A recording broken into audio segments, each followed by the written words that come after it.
Last time on Astro's Dev Log, Astro shared the woes of making an inventory system, then declared that it may be time to abandon the revamp project.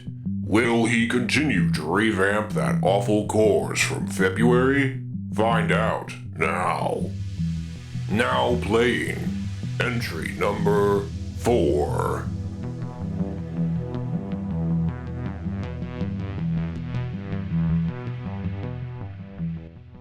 Hello, my name is Astro-Drifter. The short answer is, yes, I'm going to continue. But only because I had an epiphany. You see, while I was making the last devlog entry, I realized something that completely changed my approach to redoing what I'm now calling the dummy course. I can redo this game any way I want. That sounds obvious, but when you follow a course this long, you get used to copying everything the instructor does, so your projects are similar. But since I'm redoing everything, there's no reason I have to follow the old designs so closely. So I decided to do things my own way, and cut out features that I thought were otherwise clunky and unnecessary. I'll be making comparisons between the old version and my version to show you exactly what I'm talking about. After posting the last entry, I decided that weapons were going to be my next focus, and I've basically knocked them out. There are no animations or sounds, so it's really dry, but the scripts all work with little to no issue. Everything works differently from how it did in the original course. For starters, I've included a new way to switch between weapons. In the instructor's version, you have to open the inventory, select the weapon you want, close the inventory, and then you can use it. In my version, you can just use the number keys like in Half-Life or Battlefield, and quickly swap between them as you go.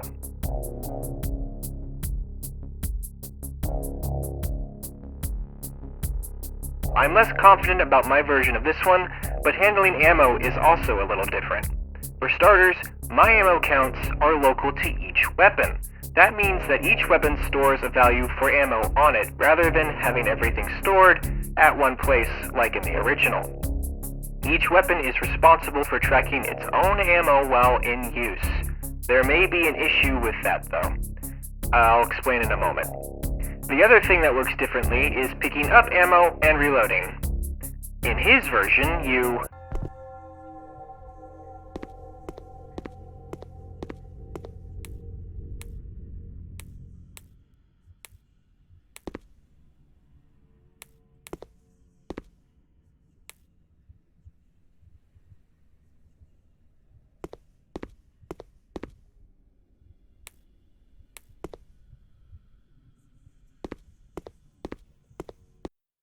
In mine, you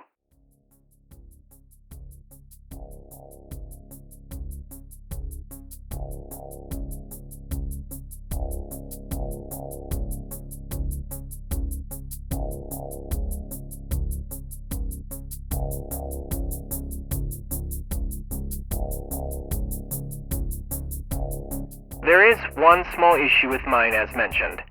As of writing, you can only pick up ammo for the weapon that you currently have in your hands, which means you can't gather ammo for anything that's put away. This is the main issue with having ammo stored on each gun.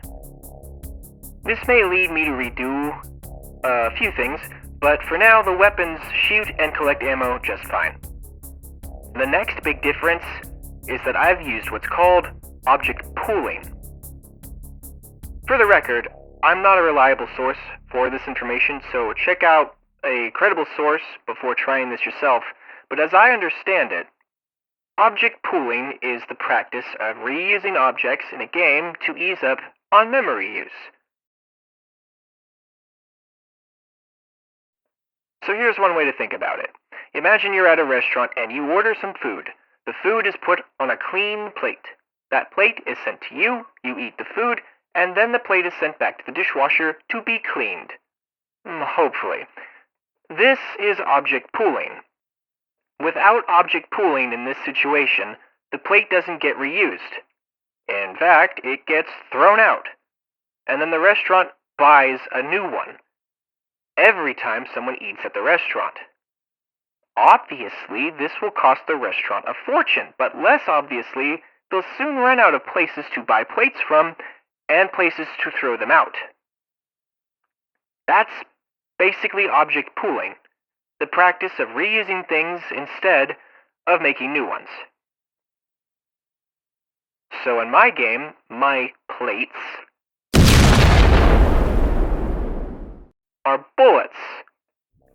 When I fire my weapon, a bullet is brought to the end of my gun, flung forward in whatever direction I'm facing, and then when it either hits something or a second or two passes, the bullet is turned off and marked as being ready to be reused.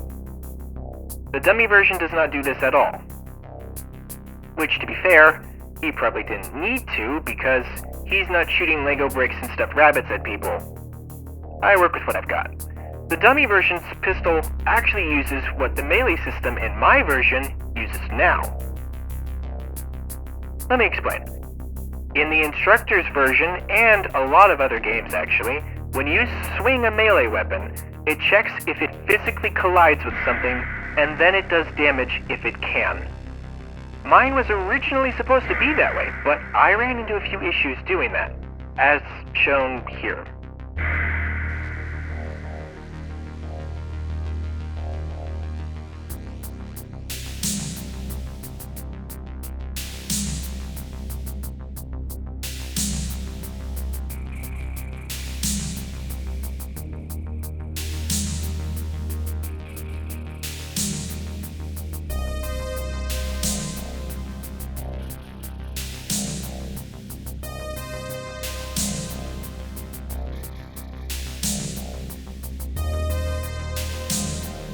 I was going to try and fix it, but an online forum showed me that using collision as a means of damage can just be a problem in general.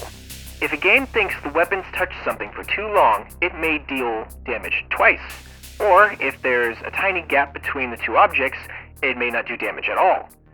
And then there's a lot that can go wrong with moving and changing around what does and doesn't count as a collision. The list of stuff here goes on. So what's the solution to this? Well, it's still a collision, but a different kind.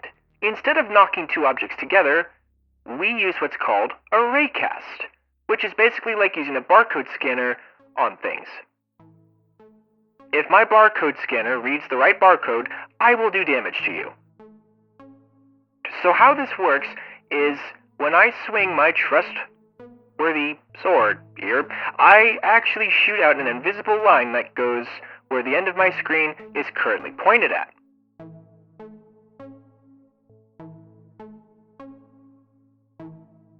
If that line hits something with health, it'll do damage.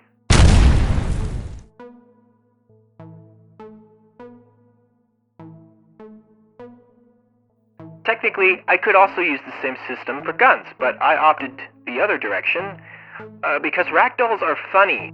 Anyways, there are still a few issues that I need to work out, like my weapons sticking into the walls, and the aforementioned ammo pickup issue. But all in all, I'm very satisfied with the results so far.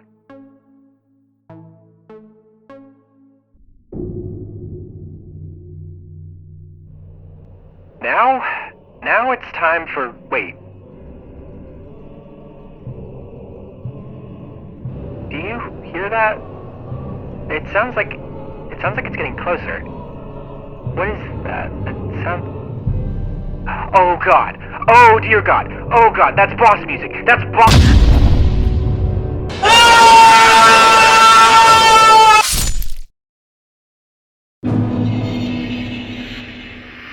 Yeah, that's right. It's time for the AI. I worked on my AIs a lot over the last 3 years, but things always seem to get messy in the early stages, and that leads to trouble when you need to make changes and adjustments later on. So I'd really like to do this the right way. So this time, I'm not going in empty-handed. It was a sale, shut up! I found out the lovely folks from Holistic 3D, those awesome folks behind the shader course from entry number 2, have made a ton of courses about AI. So I'll be using those to put this one to bed, once and for all. Penny, it looks like you and I are going to be very well acquainted by the end of this thing. But seriously, I am really counting on you to get me through this. Please don't abandon me. Anyways, there's one other thing I'd like to share, and it's regarding Project Peel. I've decided to begin making new assets for the game, starting with one that I put off doing back in 2021, a Cyclone machine. As a reminder, the setting for Project Peel is a closed family arcade parlor, and no family arcade would be complete without one of these littering the floor. So it's time to square up and put one together. I'm still working on the inside, but the outside's pretty much finished. Now it's all texture work. I've also recently done a handwritten redesign of the floor layout I want for the game. Right now things seem to be a little too crowded, so I'm playing with different ideas to make more walking space for the player. I know these are small updates, but they're perfect for getting back into the project. The best is yet to come, so stay tuned. To summarize, I'm carrying on with the dummy course, but I've decided to go my own route, which means different mechanics and different systems. I've almost completely redone the weapon system, and now I'm preparing to dive back into programming in AI. No, not one of those. They're for people who can't use Fiverr or make commissions. Or completely unhinged perverts. I have little faith left in humanity, and deepfake was a big mistake. But hey, those Arby's wizards are pretty great, right? Anyways, wish me luck because this is going to take a while. Viewership or not, these logs tell my real-life development story, and they've been fulfilling to make and improve upon with each new entry, so I hope you enjoy each and every one and share them with your loved ones. Till next time, thanks for watching. This is Astro-Drifter, signing off.